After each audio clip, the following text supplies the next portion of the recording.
بزرگوں اور پیارے بھائیوں، ایک پیغام اللہ کے نبی نے ہم کو دیا ہے۔ پیغمبر ہے اس لیے پیغام دیں گے۔ وہ پیغام ہم کو یہ دیا ہے کہ دنیا کو اللہ نے تمہارے لیے پیدا کیا ہے۔ یہ تو ہے بشارت کہ دنیا کو اللہ نے تمہارے لیے پیدا کیا ہے، یعنی دنیا کی تمام نعمتیں وہ انسانوں کے لیے ہے۔ اور کس کے لیے ہے؟ زمین ہو، جائیداد ہو، سونا ہو، چاندی ہو، کھانا پینا ہو، جتنی نعمتیں ہو سکتی ہے وہ فرمایا تمہارے لیے ہے، یعنی انسانوں کے لیے ہے۔ لیکن تم کو آخرت کے لیے پیدا کیا ہے، یہ پیغام دیا ہے کہ تم کو آخرت کے لیے پیدا کیا ہے۔ یہ پیغام ایسا ہو گیا ہمارے سامنے بھی، اس کو بھول گئے کہ ہم آخرت کے لیے ہیں۔ ہاں، تو یہ اہم بات کہی ہے کہ تم کو آخرت کے لیے پیدا کیا ہے۔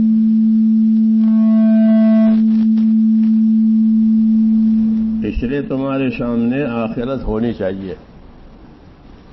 ہاں، اور علماء نے لکھا ہے کہ ہر آدمی آخرت کا مسافر ہے۔ جب اس کا سفر ختم ہوگا تو وہ اپنے آخرت میں اتر جائے گا۔ جسے مسافر کا سفر ختم ہوتا ہے اپنا ٹھکانے پر اتر جاتا ہے، پھر کہیں جانا آنا نہیں ہے، آ گئے اپنی جگہ پر۔ تو ایسے ہی ہر آدمی آخرت کا مسافر ہے اور آخرت ہی اس کی اصلی جگہ ہے۔ ہاں، ہم جس دور سے گزر رہے ہیں یہ وہ دور ہے کہ اس میں آخرت کو یکسر بلایا گیا ہے کہ جو کچھ ہے وہ یہی ہے۔ ہاں، جو کچھ ہے وہ یہی ہے، اسی کو بناؤ، اسی میں ترقی کرو، اسی میں آگے بڑھو۔ یہ اس کو دھوکہ کہتے ہیں کہ دنیا آخرت، دنیا کی زندگی جو ہے وہ ایک دھوکہ ہے۔ دھوکہ کس کو کہتے ہیں؟ اردو کا لفظ ہے، دکھاوے کچھ اندر ہوئے کچھ۔ دنیا یہ دھوکہ ہے، دھوکے کا سامان ہے۔ نفع سمجھ کر کام کرے اور پھر نقصان اٹھاوے، اس کو کہتے ہیں دھوکہ ہو گیا۔ نفع سمجھا تھا اور ہو گیا نقصان، نکلا اندر سے نقصان۔ تو اللہ نے دنیا کے بارے میں یہ کہا کہ یہ دھوکے کا سامان ہے، اور دھوکے کا سامان اس لیے ہے کہ آدمی اس کے پیچھے پڑا رہتا ہے اور جو باقی رہنے والی آخرت ہے وہ ہاتھ میں نہیں رہتی۔ تو فنا ہونے والی چیز حاصل ہوئی اور باقی رہنے والی چیز گئی، تو ظاہر بات ہے کہ فنا ہونے والی چیز تو فنا ہی ہو جائے گی پھر، اور باقی رہنے والی آئی نہیں، تو اب کچھ نہیں رہا۔ تو میں نے کہا یہ دور ہے وہ، جی ہاں، کہ اپنی دنیا بناؤ، اپنی دنیا میں ترقی کرو، اپنی دنیا کو زینت دو، یہ دور۔ اس لیے اس وقت میں سب سے زیادہ ضرورت میرے دوستوں اپنے آپ کو سنبھالنے کی ہے کہ ہم اپنے آخرت کے لیے اپنے آپ کو تیار کریں۔ ہاں، اپنی آخرت بنائیں، اپنی آخرت بنائیں۔ اس وقت میں آخرت بنانے والوں کی بڑی قدر ہوگی۔ جی ہاں، کیونکہ ساری دنیا اس وقت اپنی دنیا بنانے کے پیچھے۔ آپ بازار سے گزرو گے تو آپ کو کچھ سمجھ میں نہیں آئے گا۔ ہاں، اتنی زینت ہے، اتنی ترقی ہے دنیا کی۔ ایسے وقت میں آخرت کی فکر کرنے والوں کی اللہ کے ہاں بڑی قدر ہے کہ وہ اپنی آخرت کی فکر کرے۔ اچھا، اللہ تعالیٰ کا معاملہ یہ ہے کہ جتنا بندہ آخرت کی طرف فکر کرے گا اتنی اللہ تعالیٰ کی توجہ اس کی طرف ہوگی۔ ہاں، وہ اللہ کی رحمتوں میں، اس کی توجہ میں رہے گا۔ اور اگر اس کی توجہ اپنی آخرت کی طرف ہٹ کر دنیا کی طرف ہو گئی کہ جو کچھ ہے وہ یہی ہے، یہ بن جائے پہلے، پھر آگے دیکھا جائے گا. تو فرماتے ہیں کہ ایسے بندوں کی اللہ کو کوئی پرواہ نہیں. وہ کس جھیل میں جا کے مر جائے کہ مجھے اس کو کوئی پرواہ نہیں ہے. ہاں، اللہ بہت بے نیاز ہے، اس کو کسی کی پرواہ نہیں ہے. ہاں، وہ اپنی ذات سے خود مختار ہے، سب کچھ کرنے والا ہے، ساری کائنات اس کی ہے، کسی کا کچھ نہیں ہے، سب اسی کا ہے، سب اسی کا ہے. اس لیے بہت بے نیاز ہے، وہ کسی کو پرواہ نہیں ہے. لیکن اگر وہ اللہ کی طرف چلتا ہے تو اللہ اس کی بڑی قدر کرتے ہیں. یہ میری طرف آ رہا ہے، جی ہاں، اس کی قدر ہے اللہ تعالیٰ کے ہاں. اللہ تعالیٰ کا نام ہے شکور. ناموں میں سے ایک نام شکور کے معنی یہ ہے کہ قدر کرنے والا. کہ اگر کوئی اللہ کی طرف آتا ہے اور اس کی تابعداری وفاداری کو اپنے ذمے لیتا ہے تو اللہ اس کا بڑا قدردان ہے. اس لیے میرے دوستو، اس دور میں اپنا رخ آخرت کی طرف کرنا اور اپنے اللہ کو راضی کرنا، اس کی بڑی اہمیت ہے، اس کی بڑی اہمیت ہے. ہمارے سامنے 3 ذمہ داریاں ہیں. ایک ذمہ داری ہماری یہ ہے کہ ہم اپنی ذات سے اپنے آپ کو دیندار بنائیں. یہ پہلی ذمہ داری ہے کہ ہر آدمی اپنی ذات سے اپنے آپ کو دیندار بناوے. اور دیندار بنانے کا مطلب یہ ہے کہ اپنے ایمان میں اتنی قوت پیدا کرے کہ وہ اس کا ایمان اس کو ہر حال میں اللہ کی طرف چلاوے. کیونکہ دنیا حالات کا گھر ہے، یہاں حالات آتے ہیں، اچھے حالات بھی آتے ہیں، ناگوار حالات بھی آتے ہیں.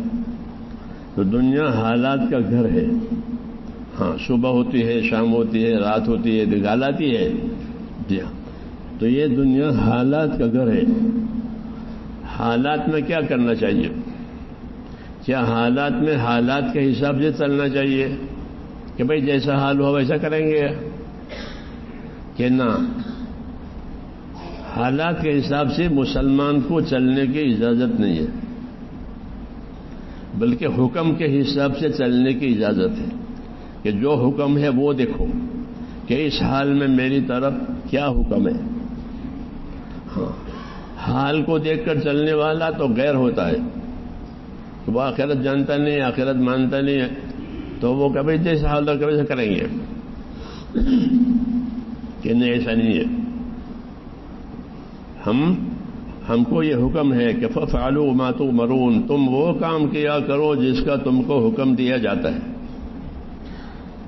اس لیے ہم حکم والے ہیں، ہمارا تعلق حکموں سے ہے. ہماری طرف رات دن ایک تو نعمتیں ہماری طرف آتی ہے اور ایک رات دن ہماری طرف اللہ کے حکم آتے ہیں.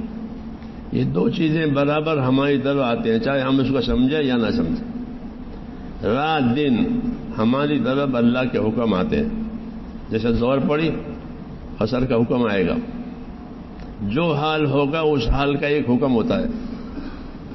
جی ہاں، وہ حکم رات دن ہماری طرف آتے ہیں. دوسری چیز ہماری طرف اللہ کی نعمتیں آتی ہیں رات دن. 2 چیزیں، رات دن نعمتیں بھی آتی ہیں، رات دن اللہ تعالیٰ کے حکم بھی آتے ہیں. اس لیے اپنے آپ کو نعمتوں کے بارے میں چوکنا رکھنا ہے. نعمتوں سے آدمی خوش ہوتا ہے، اس کا مزاج ہے، اس کی زیادتی چاہتا ہے. لیکن نعمتوں کے اندر غافل کرنے کی تاثیر ہے. جیسے شراب میں نشہ کی تاثیر ہے. آدمی شراب پیے تو اسے نشہ چڑھے گا. ایسے ہی میرے دوستو دنیا کے اسباب، دنیا کی نعمتیں، کہ ان میں غافل بنانے کی تاثیر ہے. 2 نعمتیں بڑی ہیں، ایک مال، ایک اولاد. ان کے بارے میں تو خاص طور سے ڈرایا گیا کہ تمہارا مال، تمہاری اولاد تم کو اللہ سے غافل نہ کرے، کیونکہ یہ بڑی ہے. اور آدمی کی چاہت بھی ان دونوں کی زیادہ ہوتی ہے. پھر اس کے بعد میں حالات کی چاہت ہوتی ہے کہ تندرستی آوے، عزت آوے. یہ 2 ہر آدمی مانگتا ہے، مال آوے، اولاد آوے. جی ہاں، حضرت عمر رضی اللہ تعالیٰ عنہ ایک عجیب بات کہتے تھے.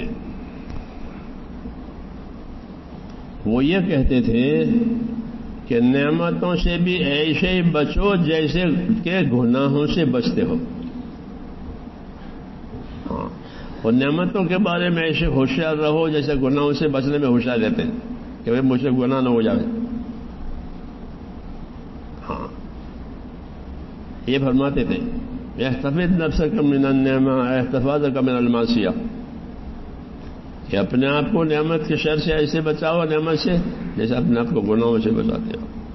تو میں نے کہا آج کا دور یہ ہے، نعمتیں پھیلا رکھی ہے اللہ نے بہت مختلف قسم کی. جی ہاں، ان نعمتوں کے شکریہ کی ہم پر ذمہ داری ہے. جی ہاں، کہ نعمت تو اللہ دیتے رہیں گے، دشمنوں کو بھی دیں گے، دوستوں کو بھی دیں گے، کیونکہ اللہ نے یہ نعمتیں بندوں کے لیے ہی پیدا کی. اور کس کے لیے پیدا کیا؟ جب ان کے لیے پیدا کی ہے تو ان کو دیں گے، فائدے کی بات ہے. جی ہاں، کہ ان کے لیے ہی پیدا کی ہے. جیسے حضور نے فرمایا کہ دنیا تمہارے لیے پیدا ہوئی ہے، تو جب دنیا پیدا ہوئی ہے ہمارے لیے تو ہم کو دنیا دیں گے، تو ہماری طرف دنیا آئے گی. ہاں، اور خصوصاً اس زمانے میں حدیثوں میں آخری زمانے میں دو چیزیں آئیں کہ تمہارے پر دنیا پھیل جائے گی.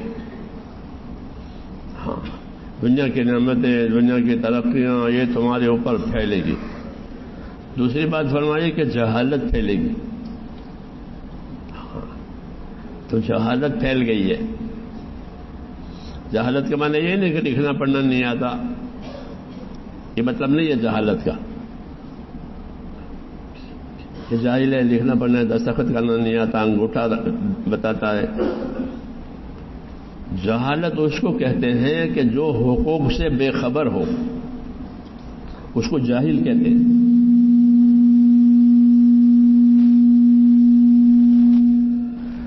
اس کو جاہل کہتے ہیں جو حقوق سے بے خبر ہو. سمجھ میں آئی نا بات؟ ہاں، دین میں اس کو جاہل کہا جاتا ہے کہ وہ حقوق سے بے خبر ہے. کیونکہ دنیا کو اللہ نے حقوق ادا کرنے کی جگہ بنایا ہے، آخرت کو بدلہ پانے کی جگہ بتایا ہے کہ یہاں حقوق ادا کیے جائیں گے اور آخرت میں اس کا بدلہ دیا جائے گا. تو یہ حقوق ادا کرنے کی جگہ ہے. سب سے پہلے حق اللہ کا ہے. پہلا حق اللہم انت الاول فلیس قبلک شیء، کہ اللہ تو اول ہے، تو پہلا ہے، تو اس سے پہلے کوئی نہیں ہے. پہلا حق کس کا ہے؟ کہ اللہ کا. حضور صلی اللہ علیہ وسلم نے حضرت معاذ سے پوچھا، معاذ آپ کو معلوم ہے اللہ کا کیا حق ہے؟ حق بتا رہے ہیں، حق بتا رہے ہیں. کیونکہ ضرورت ہے تو سب جانتے ہیں، ضرورت نہیں بتاتے کہ کیا ضرورت ہے. وہ تو جانور کو بھی اپنی ضرورت کا احساس ہوتا ہے. جب بھوکا ہوتا ہے تو کھانے کی طرف جاتا ہے، پیاسا ہوتا ہے تو پانی کی طرف جاتا ہے، ڈر ہوتا ہے تو بھاگ جاتا ہے. جی ہاں، لیکن یہ حق بتا رہے ہیں کہ تم کو معلوم ہے اللہ کا کیا حق ہے؟ کہ مجھے نہیں معلوم ہے. کہ اللہ کا حق یہ ہے کہ اسی کی عبادت کی جائے گی، اس کے ساتھ کسی کو شریک نہیں کیا جائے گا. یہ اللہ کا حق ہے. یہ مثال ہے کہ دنیا کو اللہ نے حقوق ادا کرنے کی جگہ بتایا ہے. اس لیے یہاں جو حقوق نہ جانے اس کو جاہل کہتے ہیں، باقی سب چیزیں جانتے ہیں. جی ہاں، اور حقوق کیا ہیں کہ وہ خبر نہیں ہے. اسے میں نے کہا دین میں جاہل اس کو کہتے ہیں جس کو حقوق کی خبر نہ ہو. یہ نہیں کہ رواجی طور پر پڑھا لکھا نہیں ہے، ایسا نہیں ہے، بلکہ وہ ہے کہ جس کو حق کی خبر نہ ہو. اس لیے میرے دوستوں، زندگی اصل وہی ہے کہ جس کے اندر حقوق کی ادائیگی ہو، اور حقوق کی ادائیگی کے لیے دین سیکھنا ضروری ہے. دین بتائے گا کہ کیا حق ہے، دنیا نہیں بتائے گی. دنیا تو ترقی کا راستہ بتائے گی، ایک دوسرے سے آگے بڑھنے کا، اپنی ترقی میں، اپنے مال میں، اپنے عزت آبرو میں یعنی موت سے پہلے کی چیزوں میں ترقی بتاوے وہ دنیا ہے، اور حقوق جو بتاوے وہ دین ہے. ہاں، اس لیے دین سیکھنا ضروری ہے.